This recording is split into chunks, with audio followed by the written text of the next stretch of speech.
All right, welcome back to college Dunia MBA. NITIE बन गया है IIM मुंबई। ये तो आपको पता ही होगा। क्या ये पता है कि the forms are out and the last date to apply is 31 January 2024। तो जल्दी जल्दी अप्लाई कर दो। It's a very good college, but before that make sure कि you subscribe to college Dunia MBA, become a part of our family. In this video will be talking about IIM Mumbai. Will talk about कि इसका selection process क्या है, eligibility क्या है, forms कैसे fill करना है and everything in between, right? And then will tell you how can you make it to IIM Mumbai, the prestigious IIM Mumbai. इससे पहले कुछ मेजर अपडेट्स हैं इस बार IIM मुंबई में। द मोस्ट इंपॉर्टेंट बीइंग कि इस बार 3 कोर्सेज हैं और general MBA. One is MBA जो कि आपको एमबीए कराएगा in generic subjects like finance, marketing, HR operations in various specialisations. Second is MBA in operations and supply chain management. Third is MBA in sustainability management. इसके अलावा जो second major update है that is regarding the fees. पहले नीटी या IIM Bombay की fees हुआ करती थी around 14 lakhs. Now it has been increased to 21 lakhs. It's a major shift in the fees on the upward side. इसका क्या इम्पैक्ट पड़ सकता है?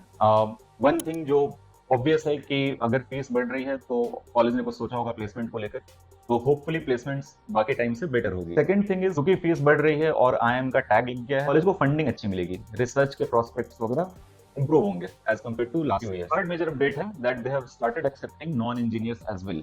तो पहले जैसा कि नीटी या मुंबई फेमस रहा था कि they only used to take people from engineering related subject, अब ऐसा नहीं है। आप बीकॉम हो, बीबीए हो, एलएलबी हो, किसी भी कोर्स में आप अगर ग्रेजुएट हो, you can apply to IIM Bombay. इसका क्या इम्पैक्ट पड़ सकता है?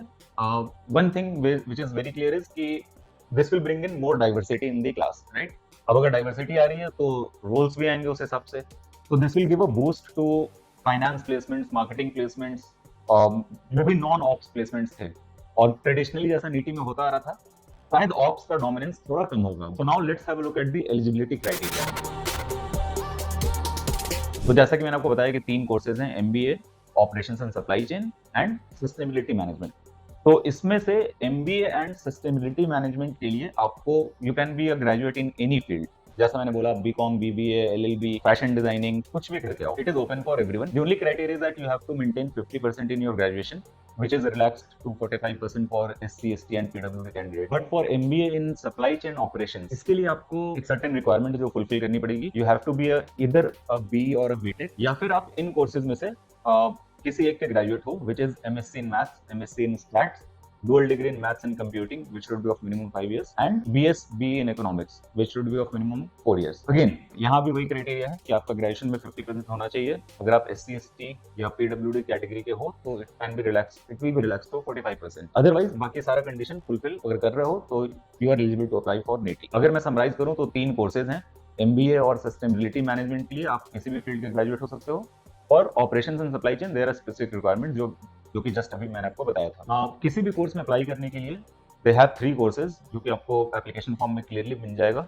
The fees is 2000 for general category and for SC, ST and PWD the fees is 1000. Please make a note of this. अब जितने भी कोर्सेज के लिए अप्लाई कर रहे हो, you have to pay 2000 every time. तो अगर आपने एक ही कोर्स सिलेक्ट किया है, लेट्स से सिर्फ एमबीए, तो आपको 2000 एप्लीकेशन फी देनी होगी। अगर आपने तीनों किया तो आपको 6000 देनी होगी। Very simple. एंड इस बात का भी ध्यान रखना कि ये जो कोर्सेज आपको सिलेक्ट करने हैं, this is the first part of the application form. जैसे ही आप फॉर्म ओपन करोगे, जिसके लिंक मैं नीचे डिस्क्रिप्शन बॉक्स में डाल रहा हूँ, you have to select the courses at the start of the form, और ये बाद में चेंज नहीं हो सकता। तो please be very careful about this. Great, तो आते हैं सिलेक्शन प्रोसेस पर। तो ये जो अभी आपको स्क्रीन पर दिख रहा है, this is the basic first step की जो रिक्वायरमेंट होती है, ताकि आपका नाम एटलीस्ट IIM मुंबई के डेटाबेस में आ जाए। अगर आपने ये क्राइटेरिया फुलफिल नहीं किया तो वो आपकी तरफ देखेंगे भी नहीं, आपके एप्लीकेशन की तरफ। बट लेट्स से अगर आप ओपन कैटेगरी से हो और आपका ओवरऑल 85 है, सेक्शनल्स में 80, 80, 75 है, तो आप उनके नजर में आ जाओगे। प्लीज मेक अ नोट कि इसका ये मतलब नहीं है कि अगर आपने बोला कि यार मेरा सेक्शनल्स में 80, 80, 75 है, मैं जनरल कैटेगरी से हूँ, मेरी ओवरऑल परसेंटाइल 86 है, तो मेरे को इंटरव्यू कॉल आ जाएगा। ऐसा नहीं होगा। I tell you why. पहले इस टेबल को समझ लो, देख लो कि आप किस कैटेगरी में बिलोंग करते हो और उसकी ओवरऑल और सेक्शनल कट ऑफ क्या जा रही है। यहाँ पर एक और चीज बहुत इंपॉर्टेंट ये समझने की है कि just like FMS, IIM Mumbai में इंटरव्यू कॉल्स के लिए आपका अकैड्स या आपका वर्केट्स मैटर नहीं करता है। The only thing which is important is your CLAT score. Very simple. CAT में अच्छा स्कोर लाओ, आपको कॉल आ जाएगा। अगेन इस टेबल को आप देखो तो ये जरूरी नहीं है कि अगर आप ओपन कैटेगरी से हो तो आपको 85 प्लस पे कॉल आएगा। उसका रीजन ये है, ये सारे कैटेगरी से they will select top bracket के students. For example, let's say hypothetically अगर जनरल कैटेगरी की सीट्स हैं 300, तो दे माइट कॉल 1200 पीपल या 1500 पीपल, डिपेंडिंग ऑन कि उनको कितना कॉल करना है। जनरली एमबीए कॉलेज में ये 3 to 5 times of the seats होता है। इवन दो आपका परसेंटाइल 85 से ऊपर है, आपने सारा सेक्शनल्स क्लियर किया है, बट अगर आप ओपन कैटेगरी के टॉप 1500 स्टूडेंट्स में नहीं हो तो आपको इंटरव्यू कॉल नहीं आएगा। ठीक है, प्लीज इस बात को अच्छे से समझ लो। तो बहुत सारे लोग कंफ्यूज रहते हैं कि मेरा तो शॉर्टलिस्टिंग क्राइटेरिया क्लियर हो रहा था फिर भी मुझे कॉल नहीं आया। तो this is just the shortlisting criteria, this does not guarantee कि आपको इंटरव्यू कॉल आएगा। इंटरव्यू कॉल डिपेंड करता है बहुत सारे फैक्टर्स में कि कितने एप्लीकेंट्स थे, आप टॉप ब्रैकेट में पहुंच पा रहे हो कि नहीं, उन सारी चीजों पर डिपेंड करेगा ये। अब मान लेते हैं कि इस टेबल के हिसाब से आपने सब कुछ क्लियर कर लिया and you have got the interview call, that means आपका कैट स्कोर काफी अच्छा। उसके बाद आपको इंटरव्यू के लिए अपेयर करना है। आफ्टर इंटरव्यू जो आपका वेटेज होगा, जो फाइनल मेरिट लिस्ट निकलेगी,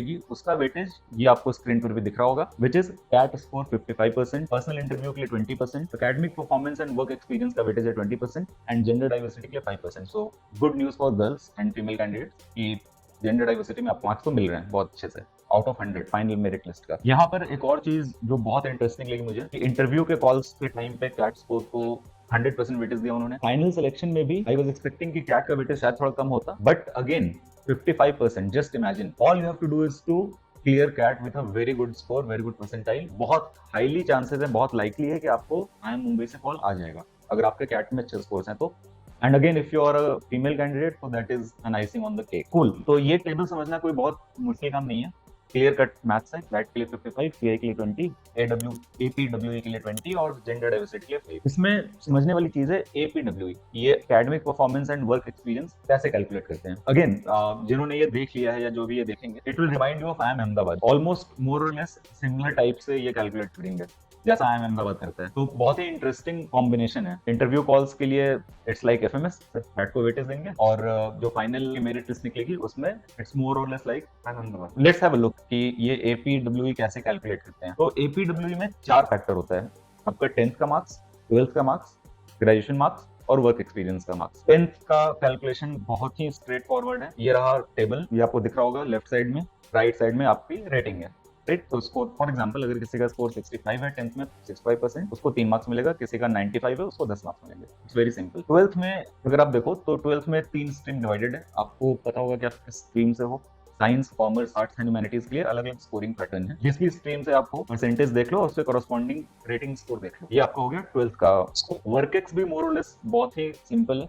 अगर आपका वर्क-एक्स 12 महीने से कम है आपको 0 मार्क्स मिलेंगे, अगर आपका वर्क-एक्स 36 महीने से ज्यादा है, 3 साल से ज्यादा, आपको 5 में 5 मार्क्स मिलेंगे। 12 से 36 मंथ्स इंक्लूडिंग बोथ, आपका जो कैलकुलेशन होगा that is 0.2 multiplied by number of months of work-x minus 11, जो कि आपको स्क्रीन पर भी दिख रहा होगा। तो फॉर एग्जांपल अगर किसी का वर्क-एक्स लेट्स से 30 मंथ्स का है तो उसका वर्क-एक्स का जो स्कोर आएगा that will be 0.2 into 30 minus 11। अब समझते हैं कि जो आपका ग्रेजुएशन मार्क्स है वो कैसे कैलकुलेट होता है। तो ग्रेजुएशन के मार्क्स के लिए इन्होंने, आपको ये स्क्रीन पर दिख रहा होगा कि 6-7 कैटेगरीज डिवाइड कर दी हैं, AC1 से AC5, AC6 तक 6 कैटेगरीज हैं। AC1 इज फॉर अगर आप मेडिकल रिलेटेड सब्जेक्ट से ग्रेजुएट हो, for example MBBS, BDS etcetera, तो आप AC1 के कैटेगरी में फॉल करोगे। जो भी परसेंटेज है उसके कॉरस्पॉन्डिंग जो रेटिंग स्कोर है वो आप कैलकुलेट कर लो। Similarly AC2 is for professional degrees like CA, ICWA, CS etcetera. AC3 is more or less about commerce, economics, finance, management related subject जैसे BBA, BCom, BMS। AC4 जो कि सबसे मेजर कैटेगरी है, उसमें आ जाते हैं engineers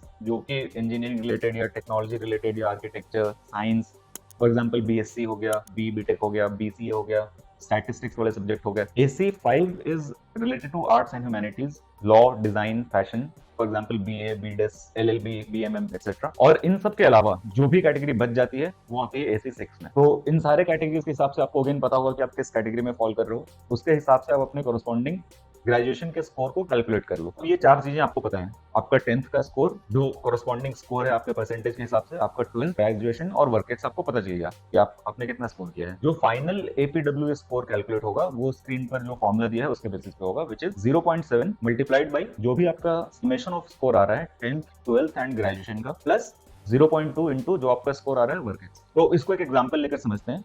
for example let's say कोई candidate है जिसका 10th में था 88, 12th में था 85, ग्रेजुएशन में 73, वो इज अ बीटेक में अगर उसने ग्रेजुएशन किया तो अगेन 12th में अगर उसने साइंस स्ट्रीम लिया और वर्क-एक्स है उसका अराउंड 30 मंथ्स का। Again if you look at this table, तो 10th के मार्क्स में 88 था तो उसको मिल गया स्कोर ऑफ 8, 12th में उसका 85 था, again he has got a score of 8, graduation में वो बीटेक किया उसने 73% था उसका you get 5. क्यों? क्योंकि if you go back to the table, तो ग्रेजुएशन बीटेक वाला पार्ट आता है AC 4 and 5 में, और वहां पर if you are scoring between 75 and 85 you'll get 8 marks. If you are scoring between 70 and 75 you'll get 5 marks. तो इस बंदे का था 73, so he gets 5 marks. Work ex में 30 महीने का था, अगर आप उसका स्कोर कैलकुलेट करो तो 30 minus 11 which is 19, 19 into 0.2 is 3.8.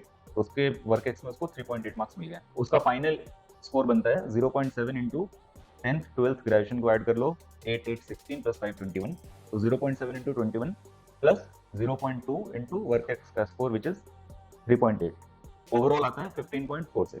कई बार ना बहुत सारे स्टूडेंट्स ये पूछते हैं कि एक्सप्लिसिटली मेंशन तो है नहीं कि नॉन इंजीनियर्स को फायदा मिलेगा, तो लोग ऐसा क्यों कहते हैं कि बीटेक वालों के लिए नुकसान है एमबीए करना? It's very difficult to get in अगर आप जनरल इंजीनियरिंग मेल कैटेगरी के हो तो, और बाकी कॉमर्स या दूसरे स्ट्रीम वालों के लिए रिलेटिवली इजी है. तो वो इस टेबल से आप समझो. You are a graduate in engineering, BTech हो, आपने 73% स्कोर किया, आपको मिल रहा है 5 पॉइंट. इस टेबल को फिर से देखो. अगर आप मेडिकल स्टूडेंट हो, मेडिकल स्टूडेंट होकर अगर आपने स्कोर किया है 73, तो आपको मिलेंगे फुल 10 पॉइंट्स. अगर आप CA/CS हो, प्रोफेशनल डिग्रीज है आपके पास, तो 65 के स्कोर पे ही आपको 10 मार्क्स मिल जाएगा. तो ये पता नहीं ऐसा क्यों है, but I M Mumbai thinks कि मेडिसिन में, मेडिकल रिलेटेड सब्जेक्ट्स में या फिर CA/CS रिलेटेड सब्जेक्ट्स में स्कोर करना डिफिकल्ट होता है relatively. That is why they have made this criteria. कोई एक्सप्लिसिटली ऐसा मेंशन नहीं हो सकता है कोई भी कॉलेज कि will give weightage to non engineers, but वो इम्प्लिसिटली ऐसा हो जाता है कि ज्यादा कम मार्क्स लाने पर भी उनको ज्यादा मार्क्स मिलेंगे. इसका कोई बहुत मेजर इंपैक्ट नहीं होगा, but again if you look at the final APWS score, तो जहां बीटेक वाले को 15.4 मार्क्स मिल रहे थे, वहीं एमबीबीएस वाले को ज्यादा मार्क्स मिलेंगे, which will be close to 18. तो ये थोड़ा फैक्टर आता है while selecting the students. तो ठीक है, इसके बाद आपका APWE का स्कोर आ गया. Coming back to the factors, CAT 55, PI 20, APWE 20 and General Diversity 5. इसको मिलाकर IIM मुंबई एक फाइनल मेरिट लिस्ट निकालेगा, जहां they'll call उतने ही नंबर ऑफ पीपल जितने की सीट्स हैं. उसके बाद फिर वेट लिस्ट में लोग आएंगे. This was all about the selection process of IIM Mumbai. जो की टेक अवेज हैं इस वीडियो के, that is your CAT is the most important factor. अगर आपको IIM बॉम्बे जाना है तो सिर्फ और सिर्फ कैट पे ध्यान दो. ये मैं ऑलरेडी कह चुका हूँ, मैं हमेशा बोलूंगा ये बात. Get a good score in CAT. It is very likely कि आपको IIM बॉम्बे से कॉल आ जाएगा, IIM मुंबई से. अगेन सिमिलर टू FMS का भी एक फंडा है, get a good score specially in VA, और आपको FMS से इंटरव्यू कॉल आ जाएगा. Once you have got the interview call, आप अपने प्रोफाइल में कुछ खास चेंज नहीं कर सकते, इनफैक्ट कुछ भी नहीं कर सकते. उसके बाद सिर्फ आपको इंटरव्यू क्लियर करना है and leave everything on the panelists. That's all for this video, I think. If you have any more questions regarding IIM Mumbai or regarding any other MBA college in India, please feel free to comment. We'll be very happy to answer that. Make sure you subscribe to College in MBA क्योंकि ऐसी बहुत सारी informative videos आपके पास आते रहेंगी. And stay in touch. That's all for today. Bye bye.